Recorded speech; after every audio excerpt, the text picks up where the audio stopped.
Ôi trời. Và đến ta ba được con mua môi. Và xong mua môi, xong mua môi. Và ở đây nè. Ở đây đấy bà đi. Bà thì lúc tới nhớ bà ở trên công viên một chuyện kia sẽ bà xây dựng con xin bà ủng hộ bà non đấy. Bà xây không biết đi là ba ủng hộ đi. Bà cha chú bà đi.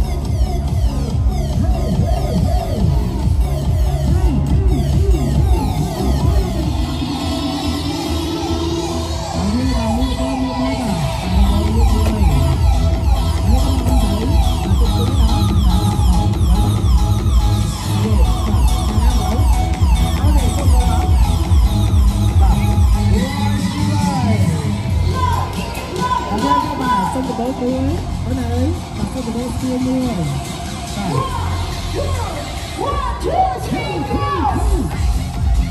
và trên này này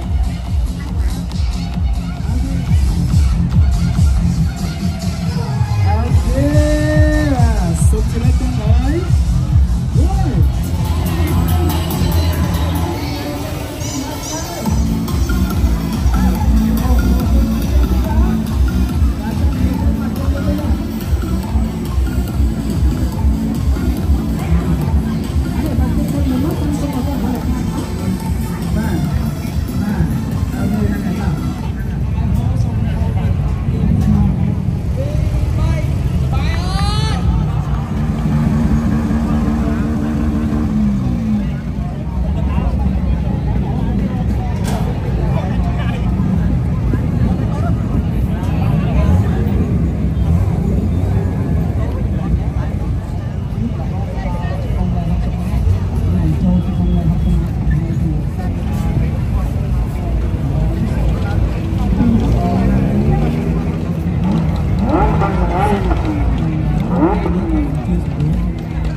khi số muối gặp máu thấy có đã ông một lúc lá tái tôi chỉ mong việc đây của con chuyển đi thi đi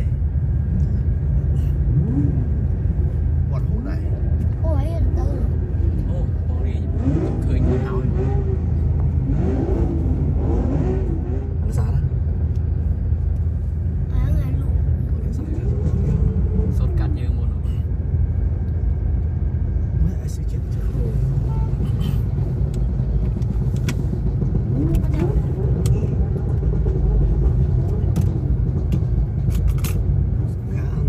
bà vì mà thoát trường thì cái đó thì mà thoát trường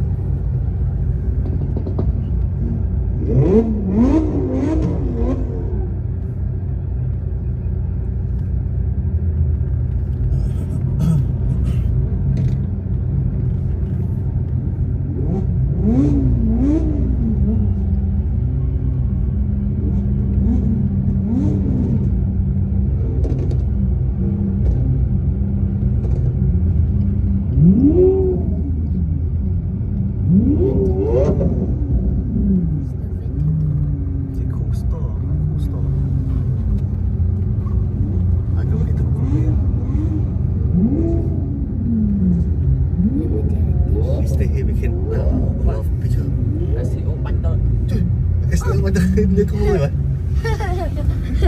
STO liên con là eo liền. Mấy bánh hai vậy? đó thì banh trên bị khổm đây. Bây giờ con cân thì dụ bánh tận rồi cái kìa. Cân thiếu đó. Oh, look, I hit drone out of the back. He thought his car exploded. I thought his car exploded like. Mới không trên bị lan. Phi có phi đây ở đấy. Siêu tất cả mấy. Dương này.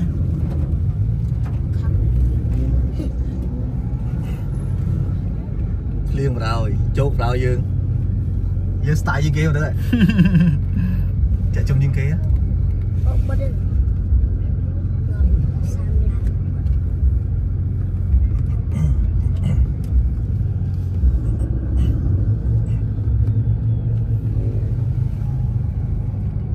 Dạ miền sấy sát thế này lóng thử ồ đâu đây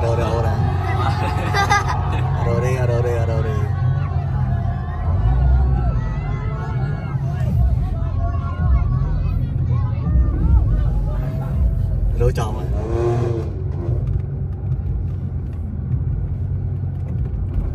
những tiếng là ba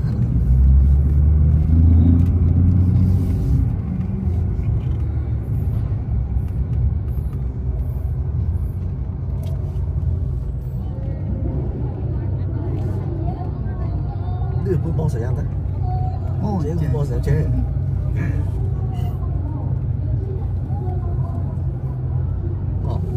cái bọn tay tới đó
Hãy subscribe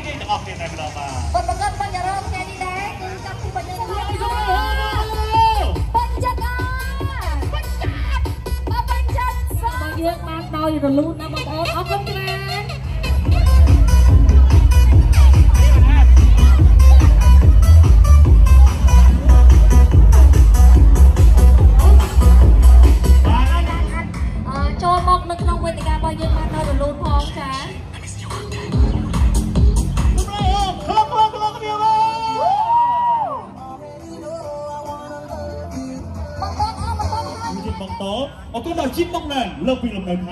Ghiền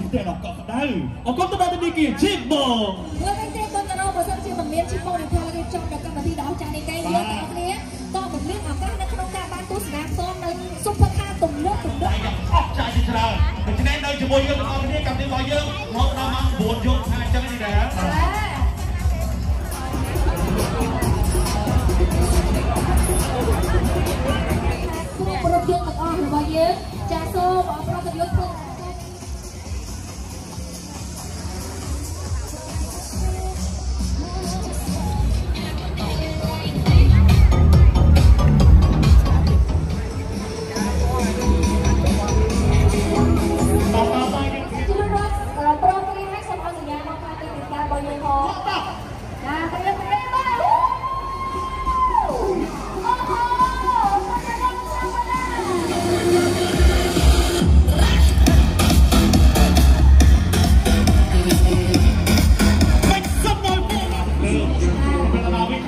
để không bỏ lỡ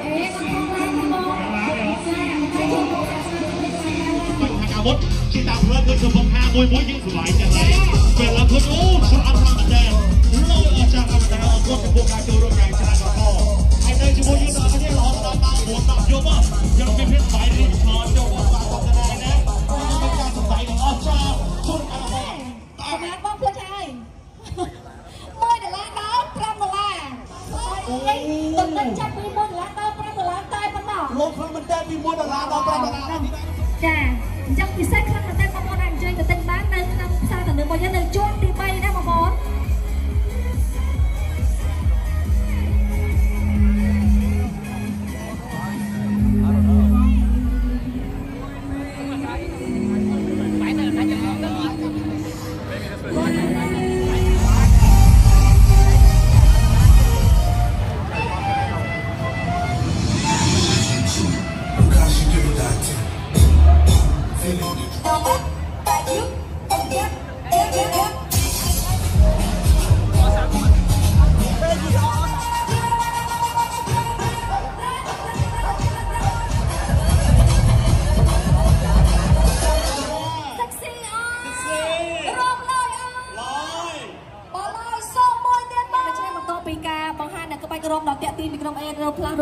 យើងក៏លេចឃើញថាបងប្អូនគាត់នៅតែមានការបន្តផ្ដល់ទទួលចូលរួមទៅក្នុងកម្មវិធីចាបិយម Supercar របស់យើងជាបន្តអញ្ចឹងទៅយ៉ាងណាមិញកម្មវិធីរបស់យើងក៏រៀបចំជាពិសេសដល់ផ្សារទំនើបជីវង2ជាការថ្មីតបសម្រាប់ការអរគុណជាពិសេសសម្រាប់ការផ្ដល់ទទួលចូលរួមរបស់បន្តនៃប្រព័ន្ធរបស់នេះអញ្ចឹងទៅខ្ញុំមានកិត្តិយសសូមអញ្ញាតក្រុមជែកចាវត្តទៀតដល់លោកញ៉ាលៀនទៅចាអ៊ីមីតសម្រាប់កម្មវិធីរបស់កម្មវិធីនេះដើម្បីបានជាអ្នកផ្ដល់ស្នាមក្នុងខាងអរគុណសម្រាប់ការចូលរួមទស្សនាកម្មវិធីរបស់នេះចាសូមជម្រាបជូន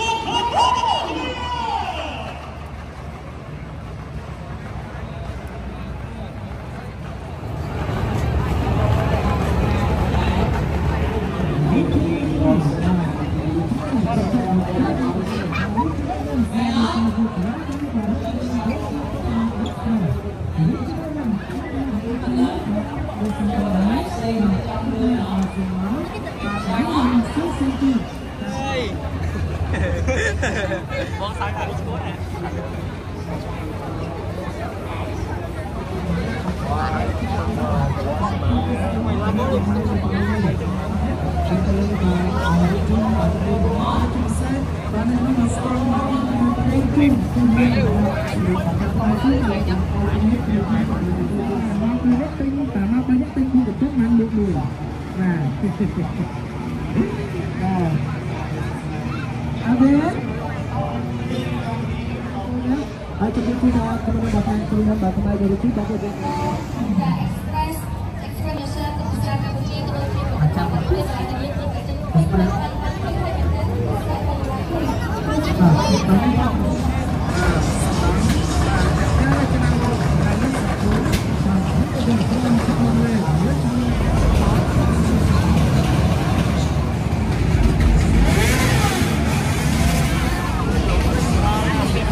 Judge me now.